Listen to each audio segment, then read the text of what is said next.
afternoon, and welcome to Voices from the Hearth.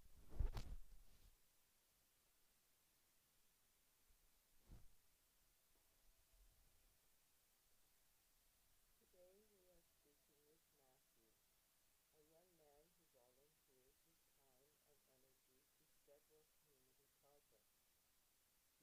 He is the soothing yet powerful voice heard on our meditation series. Good afternoon, Matthew. Good afternoon. I'd like to ask you a few questions, but first could you tell us a little bit about yourself? Well, I'm 33 years old. I've lived here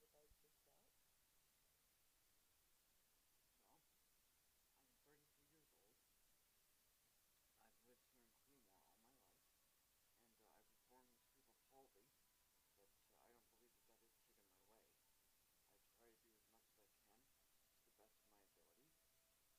palsy, but I don't believe that has taken my way. I try to do as much as I can to the best of my ability, and although I might be slower in some respects than other people would, I still do things as thoroughly as I can.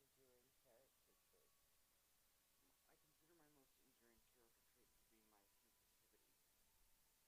And what do you consider your most enduring character trait?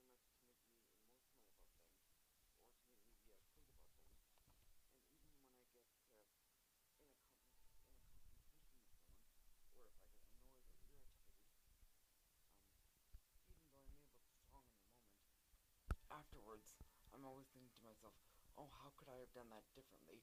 Or what does the other person in question feel like right now? And how can I amend the situation? And how do you work to mend the situation? Oh, depending on who the person is, I could go right up to them and say, in as many words, I'm sorry that didn't work out so well, and probably give them a hug or a pat on the shoulder, because I do consider myself to be a warm, demonstrative kind of person. And how do you apply yourself to your work, Matthew? I believe that I'm a very serious person. So as I said, I sometimes do things much more slowly than other people do, and it may take me a bit longer to accomplish a task, depending on what it is, because I am disabled. But I take myself very seriously when I work, and I do things as thoroughly as I can, or as necessary.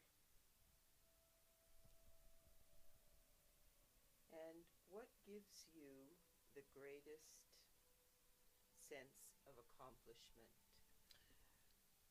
That's pretty easy. When I've obviously or visually helped someone to feel better or help them out in a situation.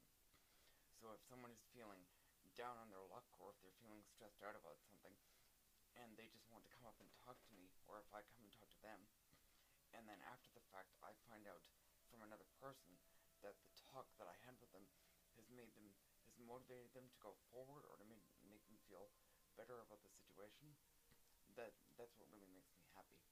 Or also if they've been through a hard time, and I do something nice for them, such as give them something, or make a donation to a organization in their name, and they subsequently say to me that has softened the hardness of the experience in question. That makes me feel really good. And I know you do a lot of work for your special charity. Can you tell me a little bit about how you started in that charity, and why, and what joy and pleasure that gives you? Yes, my special charity is the Alzheimer's Society, in general, but in particular the Alzheimer's Society of Simcoe County. And I got involved with that mainly because my beloved grandmother, who I had a wonderful, loving relationship with for years, came down with the disease late in her life, and I couldn't literally be with her during her suffering because she lived far away from me. First in Pittsfield, Massachusetts, in the States, and then later in Nova Scotia. And in some ways, that made me feel very, very sad, helpless, and even guilty in some ways, because all my life I was able to look to Oma for comfort, support, and reassurance, and now when she needed it the most, I wasn't there to give it back. So although it took some time, I ultimately said to myself, well, since since I can't give it to my grandmother, I'll give it to someone else. And that's how I got involved. And what do you do for the Alzheimer's Society? Well, I have given some public talks on their behalf. I go to events that they hold, such as most recently a Volunteer Recognition Week and flag raising. But mostly, I do archival material in that I look for and catalog research and new research and developments on Alzheimer's whenever they appear, and hand it over to the society every 2 months. And I also do fundraising for Alzheimer's through their various fundraising events, such as Tag Days and the Walk for Memories. And the Walk for Memories is probably my favorite and the best one because I've gained a reputation of being the top individual fundraiser for that event on a consistent basis, like 8 years in a row. And how do you prepare for an event like that with an obvious handicap? I just have to put my heart and soul into it. I don't really have to, like, even though I have a disability, like I do exercise and I do my best to stay in shape, and so the actual walking isn't too much of a chore.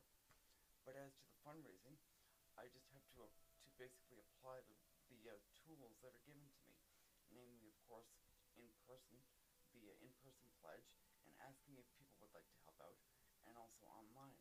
There's a great website that they have online, and that allows me to expand my reach a number of different people, and it also motivates them to give a bit more because, unlike when you're doing it in person, people can put donations on their cards and make them a lot bigger than they would be in person.